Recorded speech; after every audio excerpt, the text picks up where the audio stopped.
கீழப்பெரும்பள்ளம் ஸ்ரீ நாகநாதர் திருக்கோவிலுக்கு செல்கிறோம். மயிலாடுதுறை சீர்காழியிலிருந்து வானகிரி செல்லும் பேருந்துகள் மூலம் கீழப்பெரும்பள்ளத்தை அடையலாம். பாம்பு கிரகங்களில் ஒன்றாகிய கேது கிரக பரிகார தலம் இது. மயிலாடுதுறை மாவட்டத்தில் பழமையும் பெருமையும் மிக்க தலம் இது. நவகிரகங்களில் ஒன்றாகிய கேது பகவான் இங்கு தனி சன்னதி கொண்டு விளங்குகிறார். இவர் இங்கு அனுக்கிரகமூர்த்தி. காசிப முனிவரின் மகன் விப்ரசித்திற்கும் சிம்ஹைக்கும் மகனாக பிறந்தவர் கேது.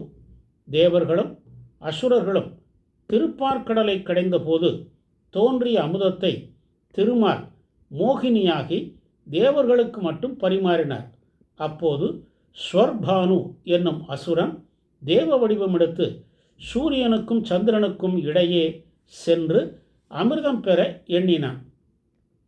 சூரியனும் சந்திரனும் திருமாலுக்கு ஜாடையாக காண்பிக்க திருமால் கரண்டியினால் ஸ்வர்பானுவின் தலையை தாக்க தலை வேறு உடல் வேறாக ஸ்வர்பானுவின் உடல் ஆகியது.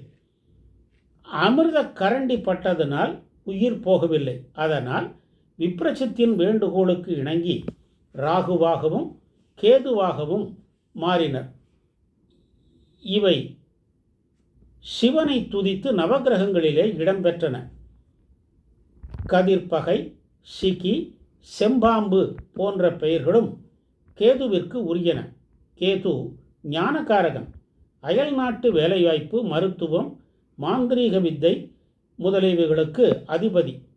மனிதர்களின் கேது கிரக அதிதேவதை விநாயகர்.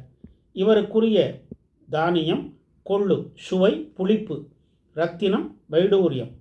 மந்திரமலையை கடைய உதவிய வாசுகி என்னும் பாம்பு மூங்கில் காட்டில் நைந்து விழுந்தது.